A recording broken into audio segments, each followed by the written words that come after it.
the truth. Oh, yeah. Turn it. Where I put that paper? Oh man, I rushed out of the paint part of the studio, and I think I don't got the scripture done. But I gotta teach anyhow. I had written the scripture down of I got from Hezekiah. You know what I'm saying? Well, the truth will look at a wall, but lies will look in the mirror. What kind of message is this? The truth will look at a wall, but lies will look in the mirror. Now, where I'm coming from? Well, I'm coming from the story, thinking Isaiah 38, or more likely maybe 37, when it talked about, I believe a general or something, General King Sennacherib, if I'm saying his name right, correctly, Sennacherib from Assyria, came and went to destroy. I mean, they more likely, he massacred pretty much the northern parts of Israel. The northern city of Israel, he came and annihilated that city. I mean, that region, you know, King Sennacherib did. And now he annihilated the north kingdom. Now he thinks, hey, this south kingdom, no problem. Just like I annihilated the north kingdom, I'm going to annihilate the south kingdom, Sennacherib thinks. But what unfortunately Sennacherib did not know or understand, that it was a king named Hezekiah was on the throne.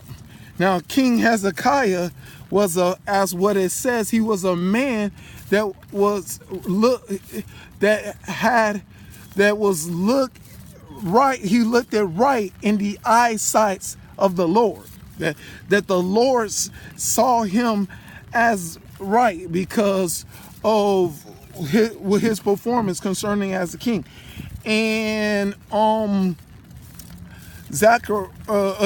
Hezekiah heard about the annihilation of, the northern parts of Israel, and he says he got his army already, on the outskirts near Jerusalem. Nearby Jerusalem, ready to come after him.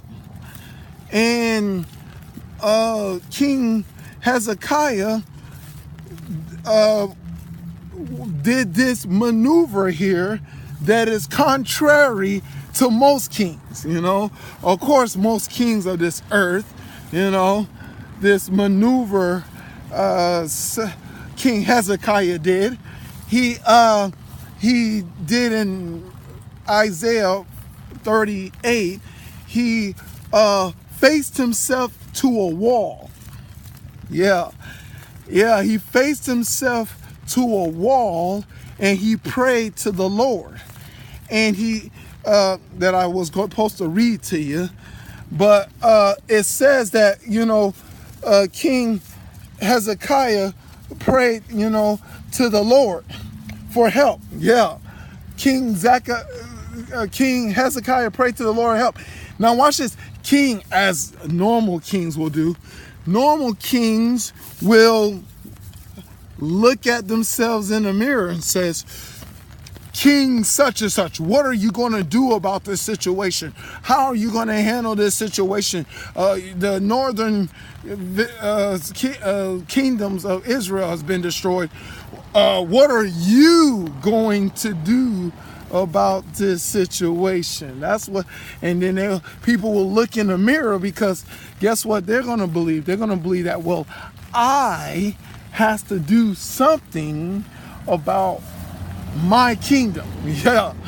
Oh goodness, it's too many of those kings around here. They say, I have to do something for my kingdom. Okay, go get the troops, go get soldiers, go get, get ready for battle stations, to go do all this stuff by concerning our own ability. You know what I'm saying? It's the traditional way of a king at that time will handle a situation. That he wants to take on Israel, southern parts of Israel. You know, we got the army to do whatever it takes to destroy this Sennacherib, and we will win it just like that. You know, that's the method that is being used right now concerning, I call it, doing things our way. You know what I'm saying? Our way, not Yahweh that King Hezekiah is going to do, but he's doing things our way. You know what I'm saying? Handle it the way we want to handle it. Yeah, and probably would have left him and destroyed by Sennacherib if he would have followed those instructions. But King Hezekiah looked and put his face to the wall. Now, why, King Hezekiah, why are you looking at a wall, dude? You know what I'm saying? Praying to the God of Israel, the God of Abraham, Isaac, and Jacob, the God that delivered your people from the Egyptians when they was in slavery and bondage for 400 years. Why are you looking towards this person for, help? Why are you not trying to do and take matters in your own hands concerning your powerful position of your kingdom status? Well, he is it says, a descendant of David. You know what I'm saying?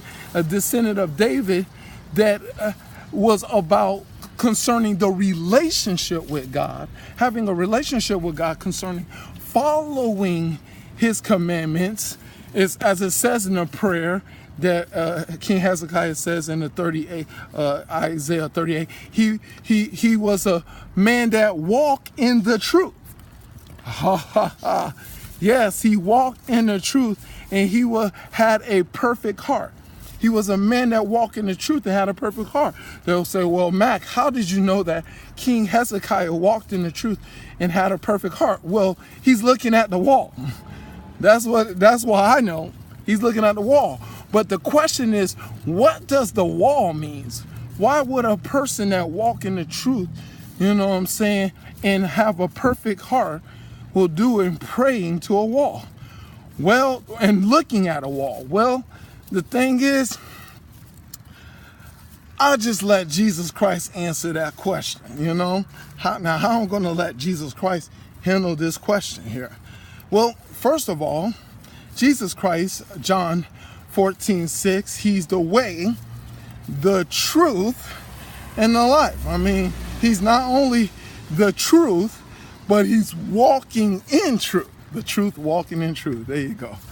Now, okay, he's the truth, walking in truth. And what did Jesus said concerning about him? Well, he's also, it says in John 15, that he is the vine. Yes, he is the vine. He's not only the truth, but he is the vine. Now, what that got to do with a wall? A vine wall, how's that supposed to work out there? Well, it's this really pretty much a simple idea here. You know what I'm saying? Jesus says this in Matthew 15:5. He says, I am the vine. Let me paraphrase. Well, this is what he said, without the vine, you are nothing. You know what I'm saying? Without the vine, without Jesus Christ, without him, you are nothing. You're nothing. That's it. That's what Jesus said. Without the vine, you're nothing. Now, fast forward. Okay, why was rewind back. Okay, King Hezekiah, why are you looking at the wall? Well, the reason why he's looking at the wall, because he doesn't see nothing. He sees nothing. He sees nothing. He sees nothing of himself. and face to a wall. He doesn't see nothing. He doesn't see he's the king, big time king of Israel. I mean, the big time king of Judah. He doesn't see the big time and the prestige of what he has to do concerning King Sennacherib. You know what I'm saying? Aiming to destroy Judah, the kingdom of Judah. He doesn't see the big time warrior king. He sees this image that without his Lord, he is nothing. And that's why he's praying to the Lord to a wall, because he knows that he is nothing. He's nothing without the Lord. As David understood that he's nothing without the Lord, so do King Hezekiah understand. Without the Lord, he's nothing. And he prays to the Lord for help and guidance. And the Lord came through for him and got a certain angel. And a certain angel came and wiped out, they said, 186,000. I could be wrong, but it was a whole lot of soldiers were wiped out concerning Sennacherib's army. And Sennacherib went back to Syria because he couldn't mess with the God of Israel, or the God of Hezekiah that he prays to, and he asks for strength to have the ability to accomplish things in his life. So where I'm going with this, well, because he walked in truth. Because he walked in the truth, that the truth is without God. That's what Jesus says. Without the Lord, he is nothing. You know what I'm saying? He is nothing without the Lord. That is the truth. And that will always be the truth, whether we want to think that we are this big time superstar or big time I don't know. There's so many big time ideas in the world and big time ideas in the church. Everybody reached this level of big time, status in this world system, and you are known to look great in the eyes of people, that you're this great person that's supposed to do something great in spite of a situation or circumstances that came your way. They expect you to do something. They expect you to accomplish something, to make something right.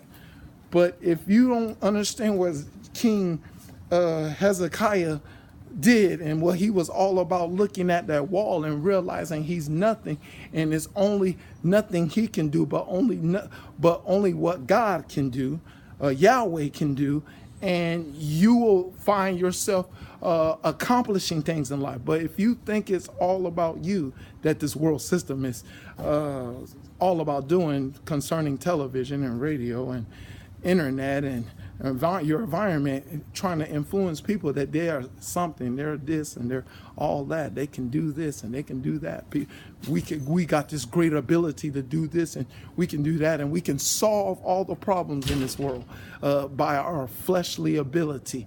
When you start believing that lie, see, the lie, you're looking in the mirror at yourself and thinking that you have the ability to accomplish things.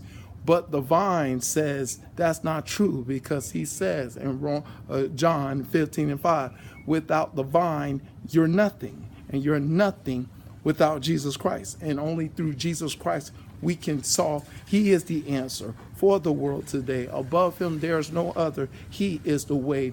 If any problem going to get solved, Jesus is going to solve it. Nobody else is not going to solve it, but Jesus is going to solve it. It's what the ideal. But those that walk in truth will understand that.